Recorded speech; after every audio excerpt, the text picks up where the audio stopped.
everyone, and thank you for joining us here on the Recruitment Roundup podcast, which is brought to you by BMS Performance.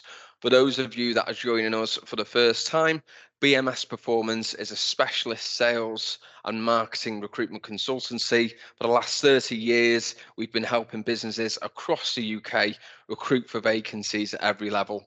I'm your host, Mike Leather, and every week I'll be joined by a new guest where we'll get stuck into the latest trends in regards to recruitment. We'll talk about insights, we share ideas, we share experiences, and ultimately we look to provide value to fundamentally help you, whether or not you're a hiring manager, a business leader, or part of an internal talent team, to recruit smarter, faster, and more effectively. Welcome back, everyone, to another episode of the Recruitment Roundup podcast brought to you by BMS Performance. We've had somewhat of a summer break, but we are delighted to be back. I am your host, Mike Leather. I'm the co-host, Sam Musiarira. How you doing, Sam? All good, Mike. All good. It's good to be back. It is good to be back, and we are back on the first Monday of September that we're recording this. That's important Monday, I would say, one of the most important Mondays of the year. I'm sure lots of sales professionals have felt the pinch of August. We have, haven't we? Absolutely. Getting interviews arranged has been a challenge due to holidays, and I'm sure so many sales professionals have found it harder to close business because key decision makers have been away that need to be there to make a decision and close a sale. But August is gone. September starts. Kids are back in school, or at least they will be this week. Mine have gone back in today, which I'm delighted with. People are back from holidays. There's some definitely buoyancy in the market. So no excuses. These next 4 months are ones that we've got to smash. You might be a salesperson that has had a reasonable first 8 months of the calendar year, or maybe you look at your year in quarters, and this is the final quarter of Q2. We wanted to do a podcast today to talk about some of the things that you might want to do in terms of taking ownership of that can accelerate your performance between now and the end of the year. We thought it was a good time to do a podcast like this, didn't we, Sam? Absolutely, Mike. It's a really, really good topic, and I love the fact that you've touched on, salespeople sort of taking stock, the first Monday in September, the last 4 months of the year, and we're sort of in that period now. And I know when we're having our meeting at the start of the day, I imagine other organizations similar to us will be doing the same. As a salesperson, you're probably, looking at yourself thinking, right, there's 4 months left in the year. Am I where I wanted to be at the start of this year? Am I tracking slightly behind? What more can I do? Because, I feel like it was January, like literally a couple of months ago. And now there's 4 months left of the year. It's crazy, isn't it? It's mad. It's absolutely mad. It's absolutely mad. But this period in recruitment is, definitely my favorite time of the year. It's just, it's the time that we, hopefully roll up our sleeves, as we should do all year round, by the way, but really, really get stuck in and just leave it all out there. As a sports analogy, just make sure that we've got no regrets and we're giving it our absolute best. That's what it's about, isn't it? When we talk about this podcast of taking ownership, that's the way I view it. It's, if you are in a situation where if you don't get where you need to be, you know that you've done everything that you can, controlling the controllables to get the outcome that you're hoping for. So hopefully this is a good one. So the first point we wanted to kick off with was one around personal development. Personal development is an umbrella term, and it has many terms underneath it, some of which we can definitely touch on. But I think as sales professionals, this is definitely something you can reflect on and think, how much ownership have I actually been taking in terms of my personal development? What's your take on this initial opening point, Sam? Yeah, Mike, I absolutely love this point, and I love this question because equally as a sales professional, you also sort of have to kind of humble yourself, in that sense of like looking at myself, am I being honest with myself? What have I done at this point to achieve what I'm achieving? And because there's nothing worse than someone who's really arrogant, and they think that they can't improve any better. They've got Yeah. this mindset that they think that they're doing everything right. But that self-development piece, it's a topic that's great, and taking accountanship and ownership of it. Yeah, I think there's lots that we could get stuck into, but I think it's really, really key when I think about it from my end as a salesperson is firstly humbling yourself and really taking a close look in the mirror and thinking, what more could I do, and what are those things that I can implement to get better? Because we can all get better. Yeah, definitely. Definitely, I agree with that. I think if you want to use again like sports analogies or even like doctors and people like that, they're always trying to learn how to improve in certain areas of the sport Yeah, or learn more about new medicines or whatever to treat patients yeah, better. absolutely. It's the same in sales. So, Yeah. one of the things you can do as a salesperson is look back and think, what have I actually done Hmm. in these first 2 quarters or Mm. these last 8 months Mm. to take ownership of becoming better Yeah, at my job. So, something as simple as have I sought out feedback yeah, enough? yeah, Also, I think a key point on this as well is the coaching that I've received and the information. How serious have I been yeah, at retaining that and then adapting it yeah, in my actual job and almost making it a non-negotiable, yeah, because this all yeah, comes into yeah, personal development. I think yeah, as salespeople, sometimes we can be a bit entitled and think, well, yeah, the company isn't giving me any training. yeah, They're not how yeah, they're not doing yeah, anything for me. yeah, We've not been on any training. There's no yeah. progression. One of the main reasons why we see people leaving, Mm. progression can be both professionally but also Yeah, financially. But we yeah, focus on the professional piece. There's a lot of salespeople can do, isn't there, to actually yeah, take ownership of that self-learning piece. It's something that yeah, you've done mm, a yeah, lot of yeah, yourself. yeah. No, Mike, I really, really like that point, and it's one of those where you think about you spoken about reviewing calls as an example, or like getting Yeah, feedback and seeking feedback, right?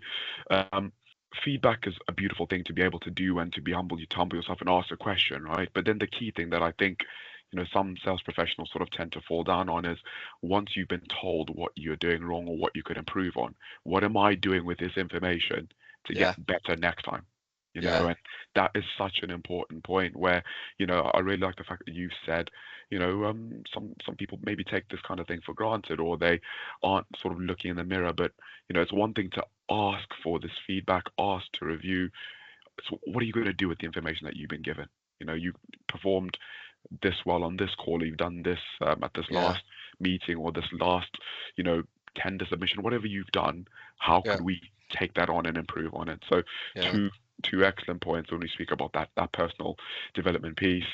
Yeah, cool. Okay, I think that's a really good place to start, and I think almost everyone can look at themselves and say, "Have I done enough to take ownership of Yeah, learning to try and be better at my job?" The second one I wanted to touch on, yeah, and ask you about yeah, is success metrics. It's yeah, something that we talk about a lot. We always say, yeah, don't we, that yeah, it's great focusing on the results, but you yeah, have to understand what the process is yeah, to get those results. And I think if you are someone that's been you're 8 months into the year, or you're mm, you're 5 months into mm, the year, if it's if you work on financial quarters, you mm, can get into a little bit of a comfort zone yeah. with regards to feeling like you're going through the day in Go terms through of, the yeah, I've motions. hit my Yeah, call number, mm, um, I've hit whatever metrics it is, meetings, mm, proposals out. mm, But are you really pushing yourself? Have you mm, taken ownership of those mm, success metrics and have you yeah, reviewed them? yeah. That's a really good point, Mike. And I think success metrics is something that we spoke about and we speak about religiously and we preach about religiously within our team, right? And it's not falling in love with the results, but it's also about those steps that are getting us towards those results. So when I'm thinking as a sales professional, when I think about that personal development piece and how I can impact my number over the year and what's left of the year is firstly to have a clear understanding of what my success metrics are, Mm, because there is that tendency to sort of fall into the habit of turning up to work, and if it's just like you've said, if your job is to make 100 calls per day, as an example, and if we're just going through the motions and making those calls, what are the success metrics within Yeah. those calls. What am I looking to achieve? And there's loads of different ways that we could break that down. Are we being are we objection handling? Are we working on our opening or working on our closing?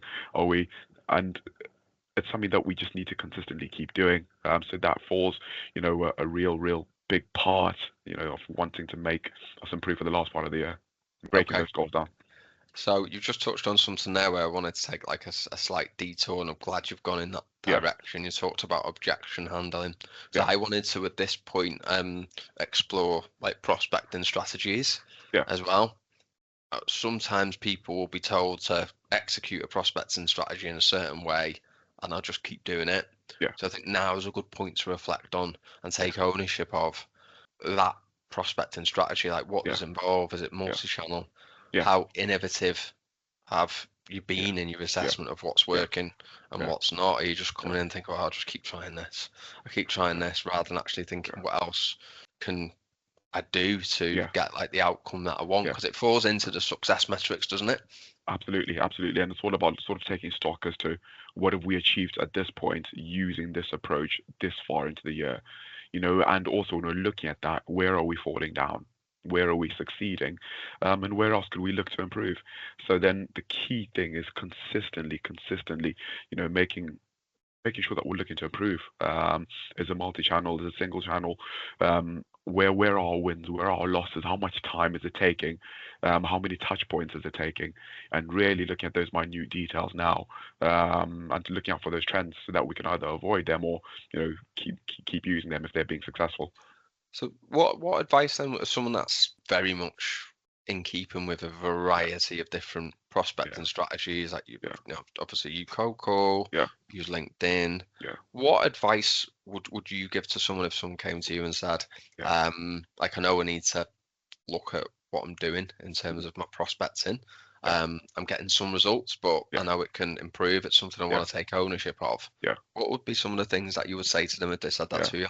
Yeah, Mark, it's a great question. I think the very first thing that I would ask someone is, well, let's look at your cold calling approach at Yeah. this point, and let's understand what you are doing, right? Mm. So if that's me, I'm looking to understand, okay, what does your sales cycle and sales process look like to this point? So if you are someone within recruitment or any form of business to business sort of cold calling, direct outreach type of role, is really looking to understand what that sales process looks like. How are you identifying, the people that you're looking to speak to, and what methods are you using to be able to engage with them? And at that point, what successes are you having? All right. Yeah. What's worked well for you so far to get to this point that we're at, and equally what's not worked.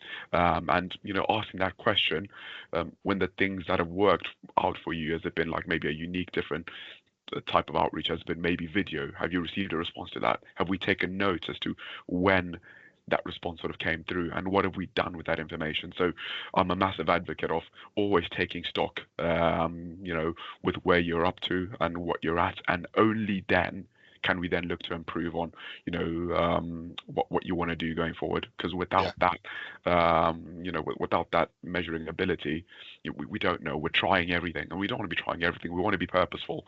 We Just want to make measuring, sure, yeah, yeah, making sure you were measuring things yeah, as first instance. I think that's a really good yeah, point because when we yeah, talk about success yeah, metrics, um, people will have, right, I know I need to do X yeah, each week, yeah, and if I do that, then I get the yeah, end result, but they're not yeah. measuring how they get to X. Do So the the result. first point, Yeah, what you're saying, is yeah, measuring actually what we're yeah, doing. I think that's really good. You just mentioned as well consistency. yeah, So I think like one of the things that people can definitely take ownership of mm, is discipline yeah, under yeah, success metrics. And that is 100% yeah, something that people can look at and said, right, have I been disciplined enough mm, each day so far? And if I've not, what are the things that are yeah, taking me or distracting me away from the yeah, things that I need to be doing, yeah, that I need to stop doing yeah, in order to get an extra yeah, 5-10% out of each day, which yeah, over a week is an extra 25%, which over a yeah. month is an extra 100%. Excellent. Imagine the difference that would be over 4 months just by trying to make those 5% improvements to how disciplined Yeah, you are each day. But that comes yeah, into the success metrics because if you're more yeah, disciplined with what you're doing, you're more yeah, focused and you're going to yeah, hit and exceed more of what you consider to be your success metrics and your targets. Absolutely. It's a really, really good point. And I think it sort of dovetails us nicely into, the point that we were going to speak on, point number 3, which is, a point that I love, and, something that we, again, preach religiously in our meetings is work ethic, right? Yeah. So I'm a touchy firm believer. subject, this one, though. Look, Mike, yeah, and look, I think anyone who is honest with themselves, really, and I'm talking like taking a good look in the mirror, and saying to myself, whether I work in sales or any professional, it's quite straightforward, right? Am I working as hard as I can to achieve the result that I'm after? It's a straightforward. And if not, why not? Yeah, and if not, why not? What's holding me from from achieving that? Yeah. And like you've spoken about that earlier on when we spoke about discipline, right? You've set yourself these goals, and if you aren't achieving them, it's asking that question, why? It's almost like it's not good enough to be like, oh, well, I wanted not to blaming achieve someone this. else. Yeah, Though, not blaming someone else. Yeah. I done? What? Yeah. And not often enough do you get that kind of question, because it's kind of an intrusive question at the same time, but it's not, in the sense of like, well, you said that you want to achieve this. Well, what stopped you today from trying to achieve that? Yeah. Right. And sometimes people get like, oh, what do you mean by that? What do you mean what stopped me? And some people get a bit defensive, but it's such a valid question, right? What's stopping me each day, from hitting that number, hitting those success metrics to achieve what I want to achieve. And don't you? Like you do. You know if you finish your day and you're like, I could probably have put a bit more in there. Yeah. And not everyone's not going to finish their day being absolutely shattered to the point that they can't do everything else. But when you put a shift in, don't you? So this is quite an easy one for I think people to reflect on and say, right, have I actually been giving it my all? Like you should be at the end, in my opinion, at the end of the week, being able to look yourself in the mirror and say, you know what, I've done my absolute best there this week. I put my best foot forward. And I've tried my hardest. I always say, especially for new starters that we bring into BMS, they're never going to have the market knowledge straight away as other people in the team. They're not going to have the experience selling recruitment services, or sometimes experience in how to sell consultatively. But there's one thing that they can have over and above everyone else, and that is nobody can outwork you. That's your choice. If someone outworks you, that's your choice. You're letting them outwork you. You are in control of your work ethic and how hard you work.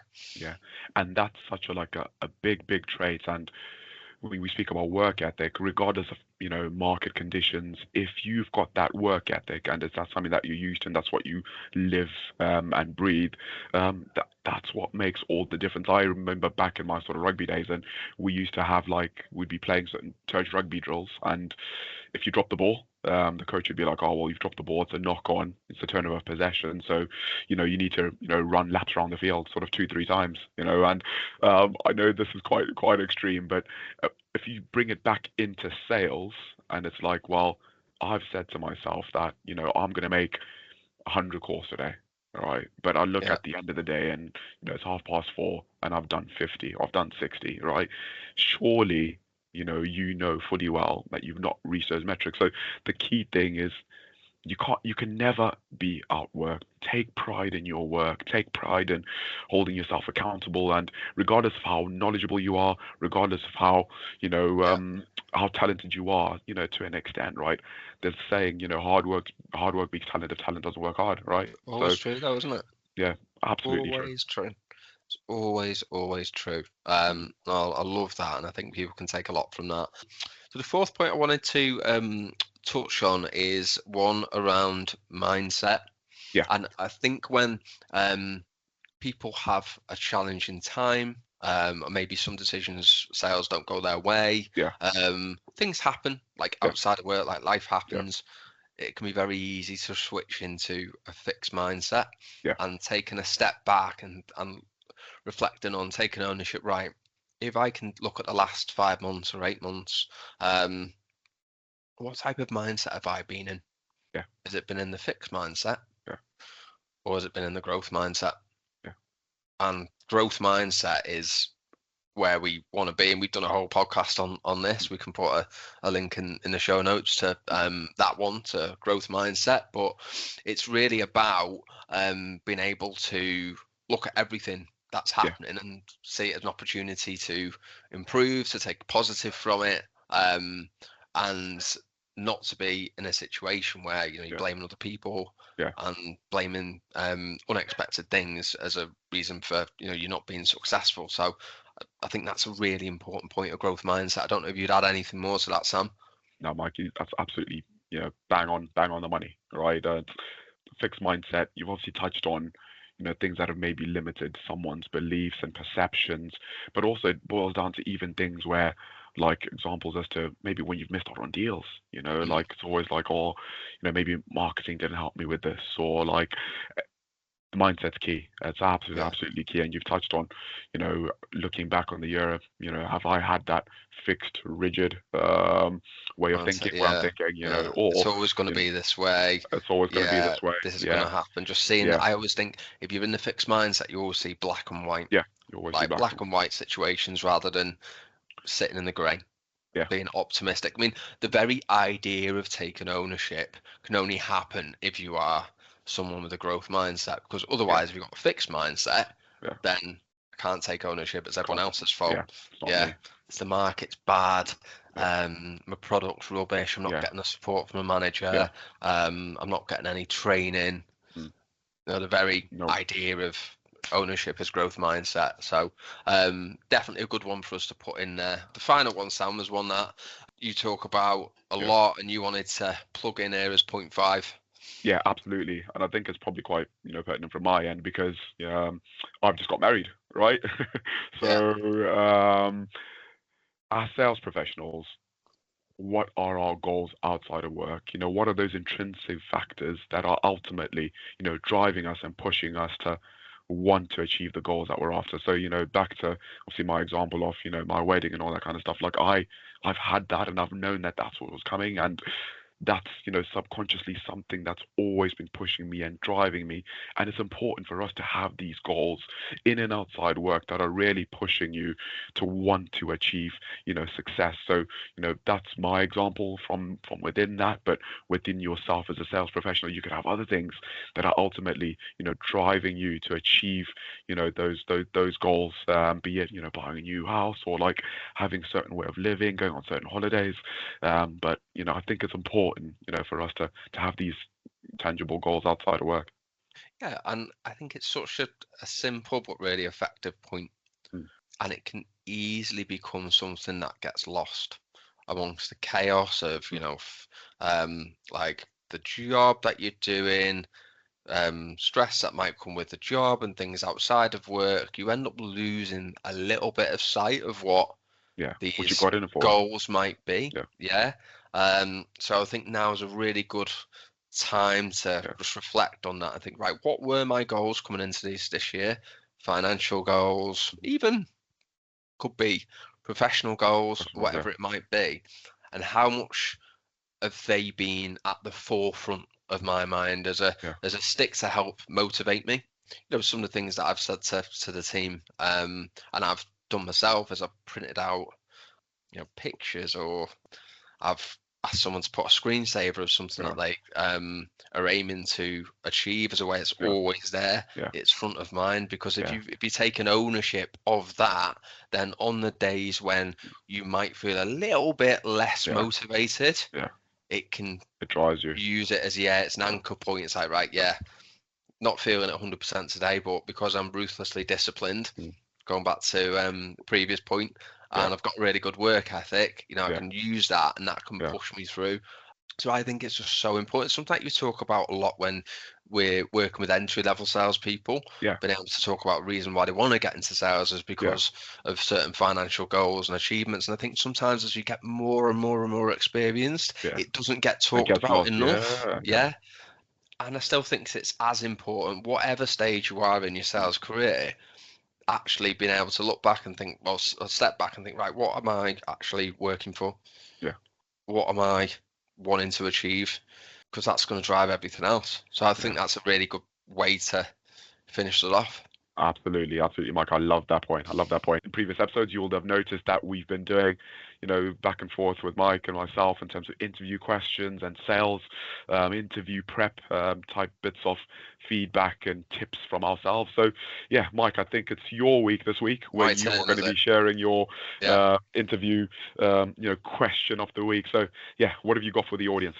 So, in keeping with the theme of this podcast, so I've used this regularly, and the question is, can you give me the most recent example you can of where you've taken ownership to drive your own personal development to help you become better in your Ooh, job? I love that question. That sticks in exactly with the theme that we're speaking about. Yeah. It's a great question, Mike. You often get people with that will Yeah, need to take a bit of time to step back and think, right, what yeah, was the actual thing that yeah, I did? But for me, that's really helpful because it yeah, tells me straight away, have they got an appetite for learning? yeah, Have they got something in them that yeah, pushes them to like yeah, want to be better, yeah. etc. So it's a really interesting question, and it's a good one for candidates to think about as well, because it's not one that often gets asked. Yeah, great question, Mike. It's a great, great way for us to round up the podcast. Yeah, definitely. So great to be back. And thank you everyone for listening. Hope you all got a lot of value from that. And we will be back with another episode next week. Bye for now. Bye for now. Well, that wraps up another episode of the Recruitment Roundup podcast. Thank you very much for listening to the show, to watching the show. We really appreciate your support. It would be absolutely fantastic if you could give us a rating on Apple, on Spotify, give us a review. Any feedback really, really helps and is massively appreciated. So thank you once again for joining us, and we will hopefully see you again next week.